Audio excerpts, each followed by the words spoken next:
Sa isang liblib na isla, naninirahan ang mag-amang Orlan at Neneng. Simple lang ang pamumuhay nila. Isang bangkero si Orlan at lagi niyang kasama ang nag-iisa niyang anak na si Neneng dahil ayaw niyang maiwan itong mag-isa sa kubo nila. Mas panatag siyang kasama niya ito sa pamamangka. Mula nang mamatay ang asawa niya, ay alam niya ang naging epekto niyon kay Neneng. Kaya naman sinisiguro niya na palagi niya itong mababantayan. Masaya naman si Neneng sa tuwing papalaot silang mag-ama para manguha ng pasahero. Dahil maliit lang ang bangka nila ay hanggang 2 lang ang kaya nilang isakay. Pinagtsatsagaanan nila iyon para lang maitawid nila ang isang araw mula sa gutom. Nang araw na yon ay napansin ni Orlan na tila ba wala ng pasahero ang gustong sumakay sa bangka nila. Habang naghihintay sa bangka ay narinig niya sa 2 alin na nag-uusap mula sa di kalayuan na kinatatakutan na sila ng mga pasahero. Napalunok si Orlan at kinabahan. Ito na nga ba ang sinasabi niya? Na posibleng dumating sila sa ganitong pagkakataon na wala nang magtitiwala sa kanilang mag-ama. Kailangan niya mag-isip ng ibang paraan. Sumunod na araw ay hindi na muna sila nanguha ng pasahero. Nangisda muna sila. Tuwang-tuwa naman si Neneng sa pamimingwit ng isda. Matapos makakuha ng ilan ay inihaw nila iyon at pinagsaluhan. Ngunit pagdating ng gabi ay kumakalam na naman ang sikmura ni Neneng. Namimilipit na naman siya sa sakit ng tiyan. Kapag ganun ang nangyayari sa anak ay hindi malaman ni Orlan ang gagawin. Alam niyang hindi sasapat ang isda para kay Neneng kaya't napilitan siyang lumabas sandali para maghanap ng pagkain nito. Makalipas ang ilang saglit, pagbalik niya ng bahay ay may dala na siyang pagkain na alam niyang makakapanawid sa gutom ng anak. Nakita niya ang kislap ng mga mata nito nang makita ang pagkain. Agad nilantakan. Nakatitig lang si Orlan sa anak. Masaya siyang nakikita itong masaya. Subalit hindi niya alam kung hanggang kailan niya maibibigay ang kasiyahan nito o kung hanggang kailan niya maitataguyod ang pangangailangan nito. Lumapit siya sa bintana, tumingala sa langit. Sa isip ay humingi ng awa sa Diyos para sa kanyang anak.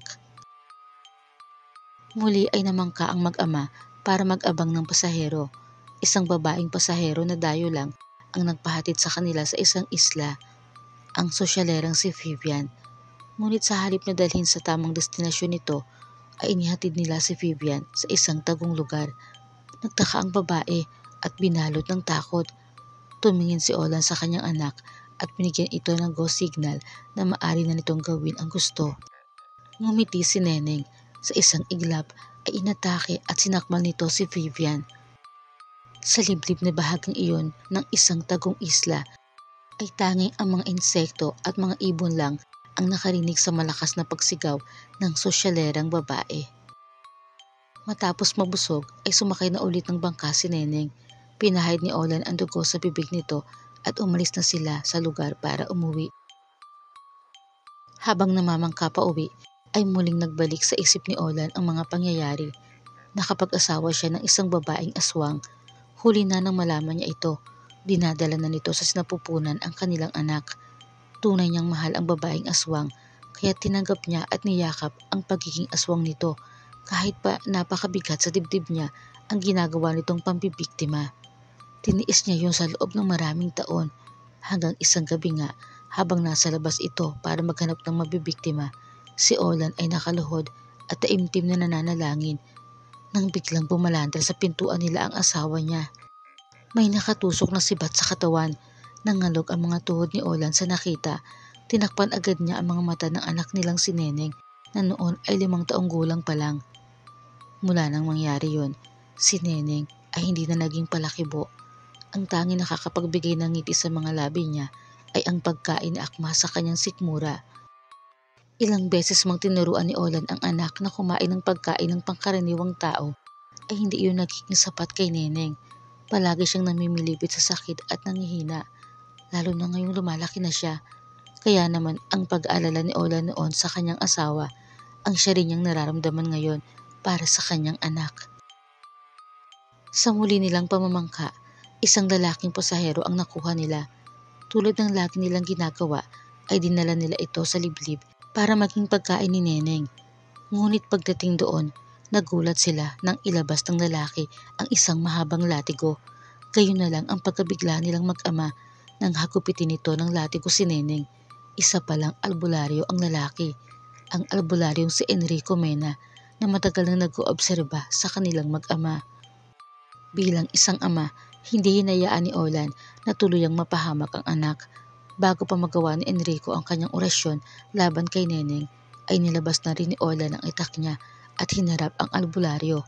Naglaban silang dalawa, ang latigo ni Enrico laban sa itak ni Orlan. Ang layunin ng albularyo na magapi ang nilalang ng dilim laban sa layunin ng isang ama na maprotektahan ang nag-iisa niyang anak. Sa huli ay bumagsak ang albularyo nang tulungan ni Neneng ang tatay niya na gapiin ito. Niyakap ni Orlan ang anak at tahimik nilang iniwan ang labi ng albularyong si Enrico. Kapwa sila tahimik habang pauwi. Mas lalo pa silang nahirapan ng mga sumunod na araw at gabi dahil ang mga tao ay nagsagawa na ng pagroronda para tugisin silang mag-ama dahil sa mga nabiktima nila, kabilang ang albularyong si Enrico. Kaya naman si Orlan ay hindi na malaman ang gagawin, lalo pa at namimilipit na naman sa gutom si Neneng. Namumutla ito at nanghihina kapag hindi nakakakain ng laman loob ng tao. Hindi naman sila makalabas sa lungga nila dahil sa mga nagroronda sa araw man o gabi. Ang ikinatatakot pa niya ay kapag natuntunan ng mga tao ang kubling tahanan nila. Natatakot si Orlan na maulit sa anak niya ang nangyari sa asawa niya. Gabi. Sa wakas ay nakatulog din si Neneng. Si Orlan naman ay hindi makatulog. Tinititigan niya ang anak. Hinahaplos sa noo. Maya-maya ay kinuha niya ang punyal na minanapan niya sa lolo niyang dating aswang hunter na napatay din ng isang aswang. Balak niyang tapusin na lang sana ang paghihirap ni Neneng. Mas nanaisin niyang siya na ang bumawi ng buhay nito kaysa masawi sa kamay ng mga tao tulad ng nangyari sa kanyang asawa.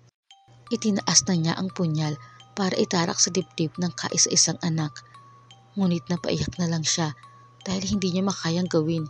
Nanaig sa kanya ang puso ng amang labis na nagmamahal sa anak, kaya't nabitawan niya ang punyal. Nagising si Neneng. Naglipat ang tingin niya sa punyal na nahulog sa sahig at sa tatay niyang umiiyak sa isang tabi. Sinabi ni Orlan sa kanyang anak na batid niyang nagugutom na ito, kaya siya na lang ang kainin. Hindi siya magagalit. Buong puso niyang ibibigay ang sarili para sa anak dahil alam niyang hinang-hina na ito sa kawalan ng makain. Marahang tumayo si Neneng. Ang mga paa ay dahan-dahang humakbang palapit sa tatay niya. Nang makalapit ay hinaplos ng dalagita ang pisngi ng ama. Pinahid ang mga luha nito at saka mahigpit na niyakap. Kahit siya ay isang aswang, hindi niya magagawang saktan ang kanyang ama. Mahal niya ito tulad ng pagmamahal niya sa kanyang ina. Nang araw na yon, kinukutuban ng masama si Orlan. Sinubukan niyang lumabas at maglakad-lakad sa malapit. Nagbaka sakaling makakita ng hayop na pwede niyang ipakain sa anak. Pero sa halip, ang nakita niya ay ang mga taong nagroronda. Hinahanap sila. Mabilis siyang nagkupli sa malagong mga halaman. Paglampas ng mga nagroronda ay dali-dali siyang bumalik sa kubo nila. Lingit sa kanya ay isa sa mga nagroronda ang nakakita sa kanya nang tumalilis siya mula sa mga halaman. Pagdating sa kubo ay agad niyang sinabihan si Neneng na maghanda. Inilagay ng dalagita ang mga damit niya sa isang bag. Habang ginagawa niya ito ay kinakausap siya ng tatay niya. Ani Orlan, kailangan makinig ni Neneng sa lahat ng sasabihin niya. Sasakay sila ng bangka at muling maglalakbay. Ngunit kung sakali man na hindi na niya ito masamahan sa paglalakbay, ay kailangan itong makarating sa isla na pugad ng mga aswang, kung saan nakatira ang nanay nito dati. Ayaw man niyang mabuhay si Neneng kasama ang mga aswang, ay wala na siya mapagpipilian ngayon. Iyon na lang ang lugar na posibleng maging ligtas ang kanyang anak sa piling ng mga kalahi nitong aswang. Isang sulat ang iniabot ni Orlan kay Neneng. Maaari nitong basahin kapag nasa gitna na ito ng paglalakbay. Sa ngayon ay kailangan muna nila magmadali upang makatakas. Nang palabas na sila ay narinig nilang parating na ang mga nagroronda, kaya't sa bintana ng kubo sa likod sila dumaan. Inalalayan ni Olan si Neneng sa paglundag sa bintana at saka sila mabilis na tumakbo patungo sa pangpang kung saan naroon ang bangka ni Orlan. Agad niyang pinasakay ang anak. Hinaplos niya ito sa magkabilang pisngi at sinabing kailangan itong maging matapang at maging ligtas hanggang sa makarating sa isla ng mga aswang. Tumango si Neneng, ngunit hinawakan niya na mahigpit ang kamay ng ama at sinabing sumama ito sa kanya. Hindi makasagot si Orlan nang makita niyang parating na ang mga humahabol sa kanila. Nagmamadali na lang niyang tinanggal ang tali ng bangka at pinilinan ang anak na magmadali at huwag nang lilingon.